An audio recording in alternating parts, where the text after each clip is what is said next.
সুপ্রভাত। আজকে বৃহস্পতিবার, আগস্ট মাসের 29 তারিখ 2024। আমি এখন শিয়ালদা স্টেশনে সাউথ সেকশনে আছি।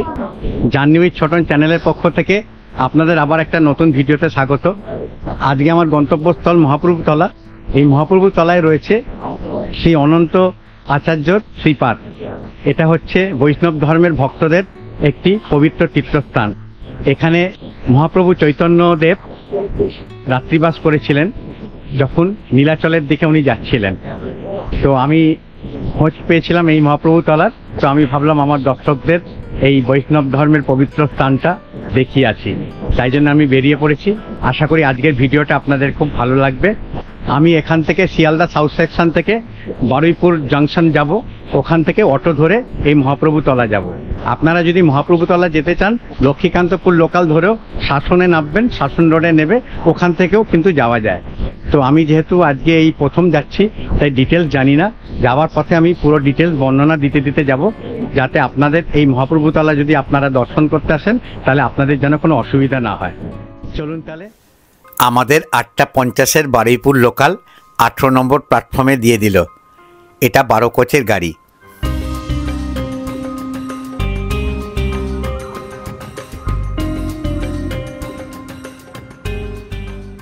বারুইপুর লোকালে উঠে গেলাম, আবার আপনাদের সঙ্গে কথা হবে বারুইপুর জাংশনে গিয়ে। শিয়ালদা থেকে বারুইপুরের রেলওয়ে দূরত্ব হচ্ছে 24 কিলোমিটার, আর সময় নেবে 44 মিনিট, আর মাঝখানে 11টা স্টেশনে থামবে। ঠিক 8:50 আমাদের ট্রেন ছেড়ে দিল 18 নম্বর প্ল্যাটফর্ম থেকে বারুইপুর লোকাল।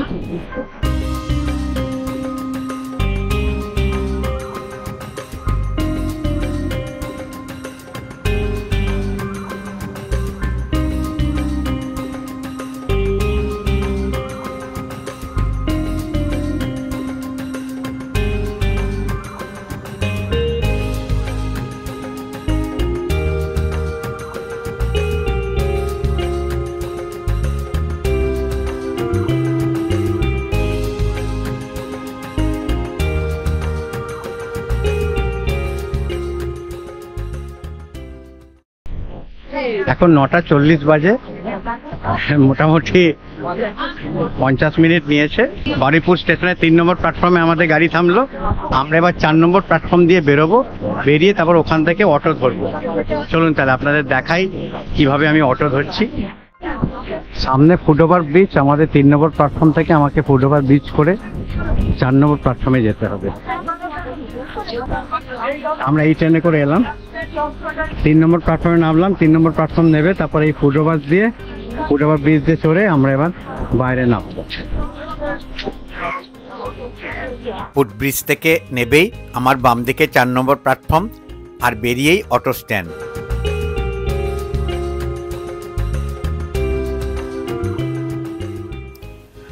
চরণে যাওয়ার একটা অটোতে উঠে গেলাম।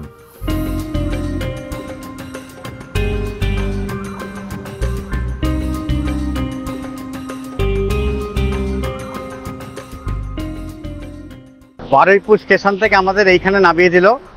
এইটা হচ্ছে জাংশন। একটা তোরণ আছে দেখুন, বারুইপুর হাই স্কুল লেখা রয়েছে। এই হচ্ছে জাংশন। এই জাংশনের এখানে ব্রাঞ্চ ইটালির বলে একটা দোকান আছে। এই দোকানে সোজা আপনারা যে রাস্তাটা ঢুকে গেছে সেই রাস্তা দিয়ে মহাপ্রভুতলা চলে যেতে পারবেন। এই দিক দিয়ে হচ্ছে যদি আপনি বাজার থেকে আসেন, আর এদিক থেকে যদি বয়েজ হাই স্কুল আছে ওই হাই স্কুলের সামনে দিয়ে আসেন।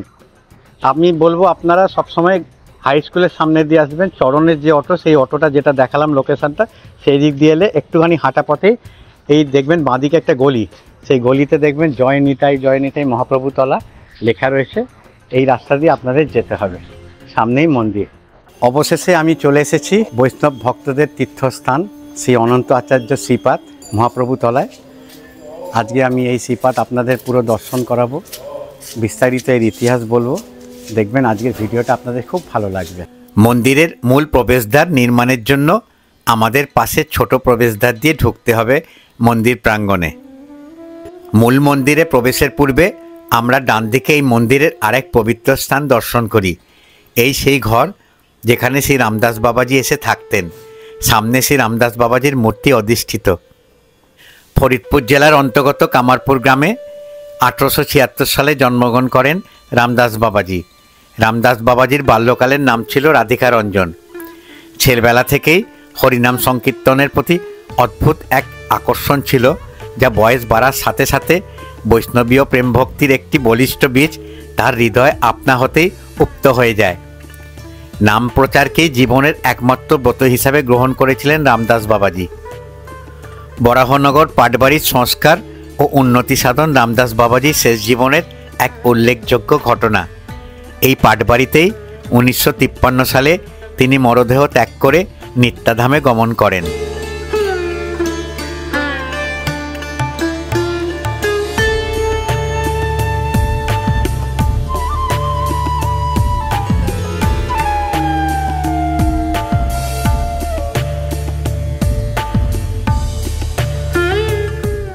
শ্রী অনন্ত আচার্যর শ্রীপাঠে প্রবেশ করলাম মূল প্রবেশদ্বারের পাশে ছোট গেট দিয়ে।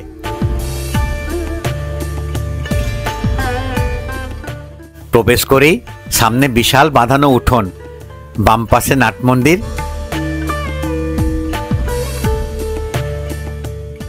আর ডান পাশে বিশাল 3 তলা বাড়ি, এখানকার আশ্রম, যার দেওয়ালে মহাপ্রভু চৈতন্যদেবের নানান জীবন কাহিনী চিত্রের মাধ্যমে ফুটিয়ে তোলা হয়েছে। শ্রী অনন্ত আচার্য হলেন পরমেশ্বর ভগবানের চিরন্তন সহযোগী, সুদেবী বৃন্দাবনের 8 জন প্রধান গোপীর একজন। ভগবান চৈতন্যর বিনোদনে শ্রী অনন্ত আচার্য রূপে অবতীর্ণ হয়েছিলেন। আজ থেকে প্রায় 500 বছর পূর্বে 916 বঙ্গাব্দে আমাদের প্রেমের ঠাকুর শ্রী চৈতন্যদেব তার সন্ন্যাস গ্রহণের পরে পুরী যাওয়ার পথে বারুইপুরের বয়ে যাওয়া আদি গঙ্গার পারে নেবে এই অনন্ত আচার্যের বাসভবনে আসেন।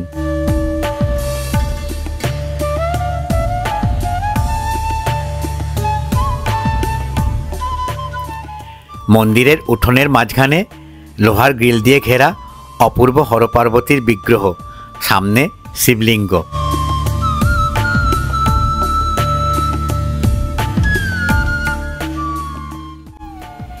আমরা আজ সেই পবিত্র ভূমিতে এসেছি, যা মহাপ্রভুর কৃপায় এক বিশাল মন্দিরে পরিণত হয়ে গেছে। মহাপ্রভু এই স্থানে বসে অনন্ত আচার্য ও তার ভক্তদের হরিকথা শোনাতেন। এই সেই পবিত্র স্থান, যা এখন নাট মন্দিরে রূপান্তরিত হয়েছে। এই স্থানে মহাপ্রভু তার ভক্তদের সাথে কীর্তন ও হরিনাম করছিলেন। তার চলে যাওয়ার পর থেকে এই স্থানে হরিনাম কীর্তন সর্বসময়ের জন্য শুরু হয়, যা কোনো সময়ের জন্য বন্ধ হয় না। নাট মন্দিরের মেঝ শ্বেতপাথর দিয়ে পুরো ঢেকে দেওয়া হয়েছে ভক্তদের বসে এক মনে ঠাকুরের নাম জপ করার জন্য। এই সেই স্থান যেখানে মহাপ্রভু অনন্ত আচার্য ও তার পার্শ্বদগণ হরিনামের সাথে নৃত্য করছিলেন। মহাপ্রভু পাথরের ওপর কীর্তন ও নৃত্য করছিলেন ও তার নৃত্যের প্রেমে সেই পাথর গলে যায় ও সেই পাথর মহাপ্রভুর পদচিহ্ন হিসাবে আজও শ্রী অনন্ত আচার্যর মূর্তির সামনে পূজিত হয়।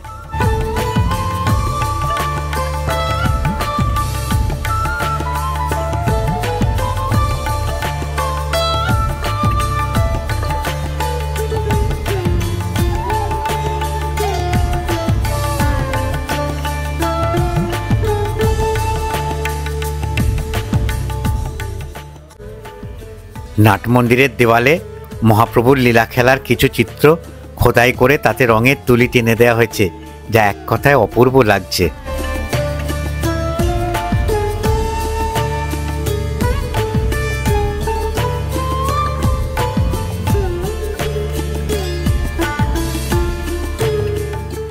নাট মন্দিরের একদিকে মূল মন্দির, যেখানে গৌরনিতাইয়ের বিগ্রহ অধিষ্ঠিত ও নিত্য পূজিত।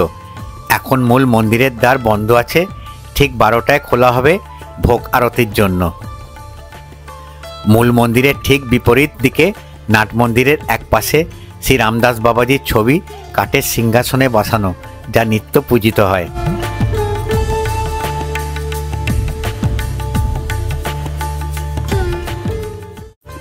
নাট মন্দিরের ঠিক ওপরে বাড়ির দ্বিতলে জগন্নাথ প্রভু বিরাজ করছেন। চলুন প্রভুকে একবার দর্শন করে আসি। দ্বিতলে মন্দিরের গর্ভগৃহে এক পাশে ভগবান জগন্নাথ দেব, পাশে বোন সুভদ্রা ও দাদা বলরামের বিগ্রহ।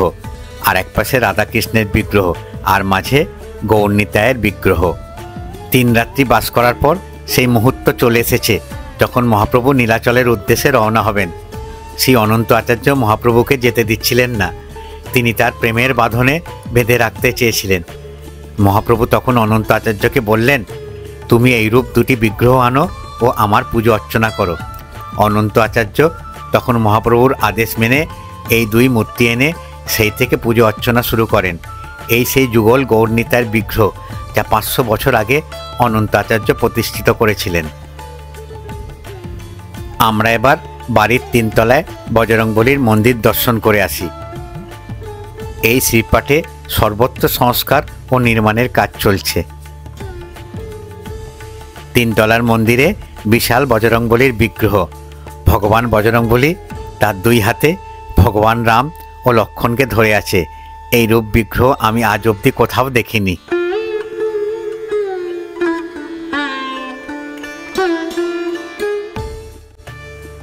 বজরংবলীর মন্দিরের সামনে যে নাট মন্দির নির্মাণ হচ্ছে তার ছাদের সিলিংয়ে পুরো রামায়ণের কাহিনী সুন্দরভাবে চিত্রের মাধ্যমে ফুটিয়ে তুলেছে, যা এক ঝলক দেখলে পুরো রামায়ণের কাহিনী সবার চোখে ভেসে উঠবে।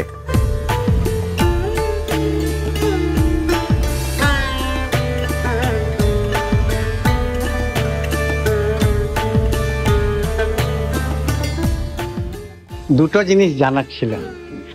একটা হচ্ছে দূর দূরান্ত থেকে যখন আমাদের বৈষ্ণব ভক্তরা আসবেন এখানে, যদি ধরুন থাকতে চায় তাহলে আপনার সঙ্গে কিভাবে আগে থেকে যোগাযোগ করবে?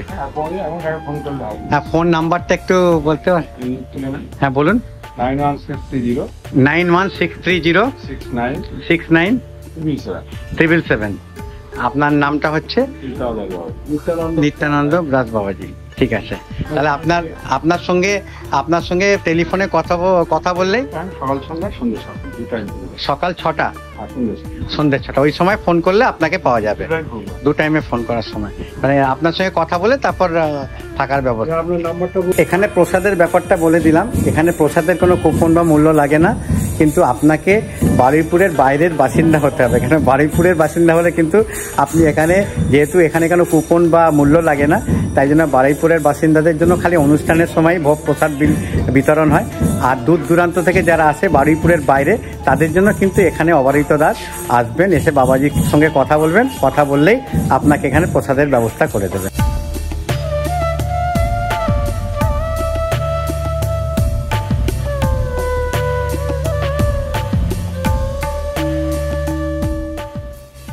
আমরা এবার এই শ্রীপাঠের সবথেকে পবিত্র স্থানে চলে এসেছি।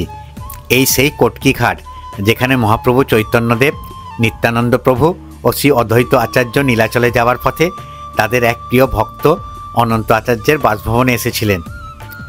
বহু পূর্বে এই স্থান দিয়ে আদিগঙ্গা বয়ে যেত, যা এখন সময়কালে পুষ্করিণীতে পরিণত হয়ে গেছে। মহাপ্রভু এই ঘাট দিয়ে কটকের পথে রওনা হয়েছিলেন, তাই এই ঘাটের নাম কটকি ঘাট রাখা হয়েছে। আর মহাপ্রভুর আগমনের স্মৃতিতে এই বিগ্রহ নির্মাণ করা হয়, যেখানে দেখা যাচ্ছে শ্রী অনন্ত আচার্য মহাপ্রভুর পদতলে তার ভক্তি নিবেদন করছেন, পাশে নিত্যানন্দ প্রভু ও অদ্বৈত আচার্য।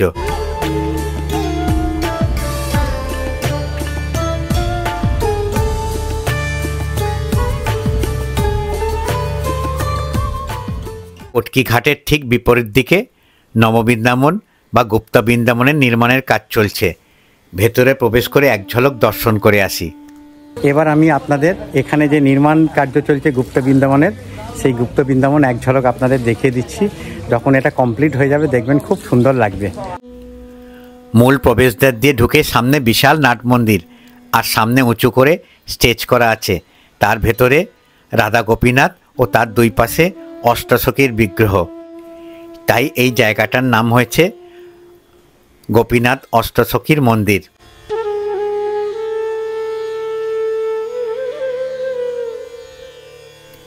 গুপ্ত বৃন্দাবনের মধ্যে নানান প্রকারের গাছে সজ্জিত বাগান, আর তার চারিপাশে কৃষ্ণের লীলা খেলার বিভিন্ন মূর্তি, যা এখনও সম্পূর্ণরূপে সাজানো হয়নি।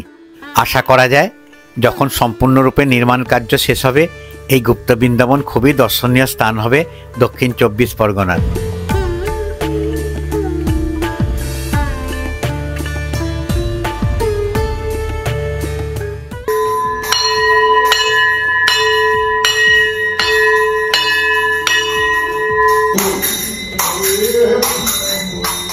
এবার এই শ্রীপাঠের মূল গর্ভগৃহের দ্বার খোলা হচ্ছে, ভোগ আরতি শুরু হবে বলে।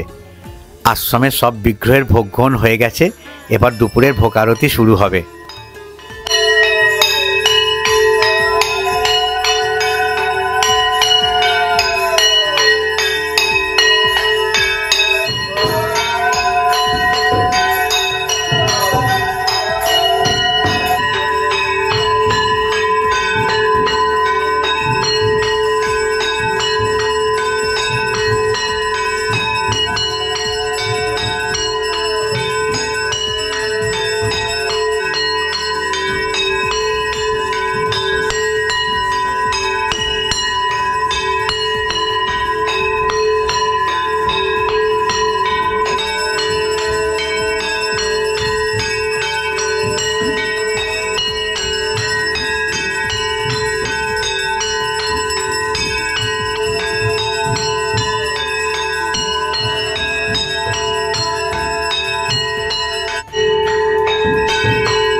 আপনাদের আমি পুরো আরতিটা দেখালাম। এবার প্রসাদের সময় হয়ে গেছে, এবার প্রসাদ কক্ষে গিয়ে প্রসাদ গ্রহণ করবো। প্রসাদ গ্রহণ করে বাড়ির অভিমুখে রওনা হয়ে যাবে।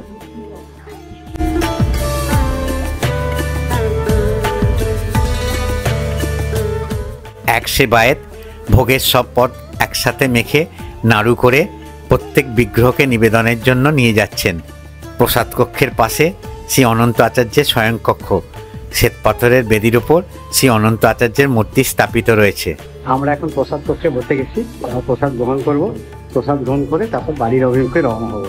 এক এক করে সব সেবায়েত প্রসাদ কক্ষে এসে গেছেন প্রসাদ গ্রহণ করবেন বলে।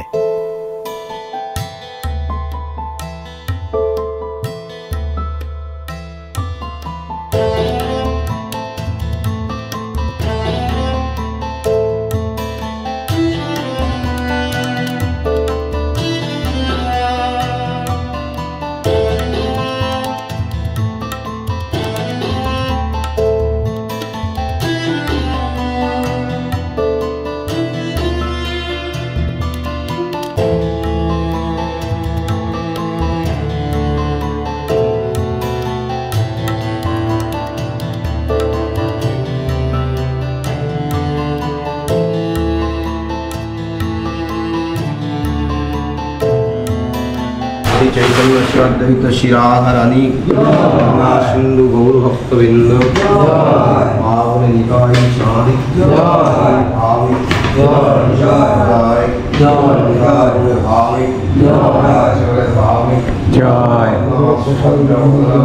জয় জয়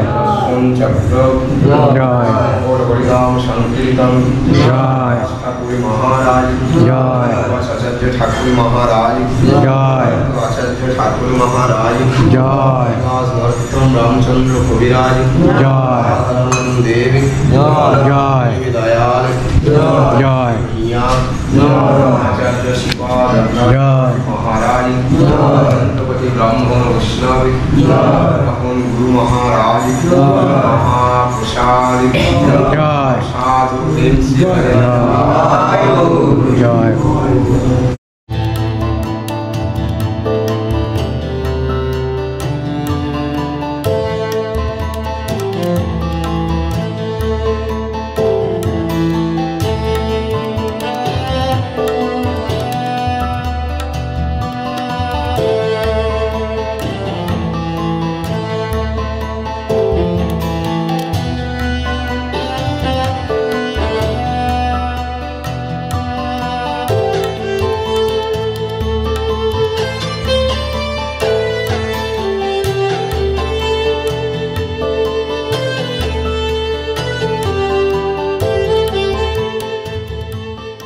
খুব তৃপ্তি সহকারে আজকে প্রসাদ গ্রহণ করলাম। প্রসাদের ব্যাপারটা আপনাদের আমি বলে দিচ্ছি। আপনারা যদি এখানে মন্দিরে আসেন, দুপুরবেলা যদি প্রসাদ গ্রহণ করতে চান, তাহলে কিন্তু আপনারা প্রসাদ গ্রহণ করতে পারেন। এই প্রসাদে কোনো মূল্য লাগে না। আপনারা এসে প্রথমে মন্দিরে যে প্রধান বাবাজি আছেন ওনার সঙ্গে কথা বলবেন। ওনার ফোন নাম্বারটা আমি নিচে আমার স্ক্রিনে দিয়ে দিলাম, আপনারা আগে থেকেও কথা বলে নিতে পারেন। তাহলে দুপুরের প্রসাদ আপনারা এখানে বিনামূল্যে পেয়ে যাবেন। বিনামূল্য বলতে আমি বলতে চাইছি এখানে ওনারা কোনো মূল্য নেবেন না। আপনার সাধ্যমতো আপনি যতটা পারবেন এখানে দান করবেন দান বক্সে। ওনাদের কোনো এখানে চাহিদা নেই। তো আমি আমার সাধ্যমতো দান বক্সে দান করেছি আজকে। আশা করি আজকের ভিডিওটা আপনাদের ভালো লাগলো। যদি আজকের ভিডিওটা ভালো লেগে থাকে তাহলে অতি অবশ্যই একটা লাইক দেবেন আর আমার ভিডিওটাকে শেয়ার করার চেষ্টা করবেন। আপনারা যত আমার ভিডিওটাকে শেয়ার করবেন, গুরুজনেরা বাড়িতে বসে আমার ভিডিওর মাধ্যমে নানান দর্শনীয় স্থান, মঠ, আশ্রম, মন্দির ঘোরার সুযোগ পাবে। আপনারা যদি আমার চ্যানেলে নতুন দর্শক হয়ে থাকেন তাহলে আমি আমার পরিচয়টা বলে দিই। আমার নাম অলোক। আপনারা দেখছেন আমার চ্যানেল জার্নি উইথ ছোটন। আমার ডাকনাম ছোটন বলে আমার চ্যানেলের নাম ছোটন। আমি নানান দর্শনীয় স্থান, মঠ, আশ্রম, মন্দির ঘুরে বেড়াই এবং তার ভিডিও তুলে আমার চ্যানেলের মাধ্যমে দেখাই। আশা করি আপনাদের আমার ভিডিওগুলো ভালো লাগে। আর যদি সত্যি আমার ভিডিওগুলো ভালো লেগে থাকে আর আগামী দিনে আমার ভিডিও দেখতে ইচ্ছুক হন, তাহলেই আমি বলবো আমার চ্যানেলকে সাবস্ক্রাইব করতে। বেল আইকনটা টিপে দেবেন, তাহলে যখনই কোনো নতুন ভিডিও আমি আপলোড করব তার নোটিফিকেশান সঙ্গে সঙ্গে আপনাদের মোবাইলে চলে যাবে। তাহলে আমি আজকে ভিডিওটা এখানেই শেষ করছি। আপনারা সবাই ভালো থাকুন, সুস্থ থাকুন। আবার আপনাদের সঙ্গে আমার দেখা হবে আগামী ভিডিওতে।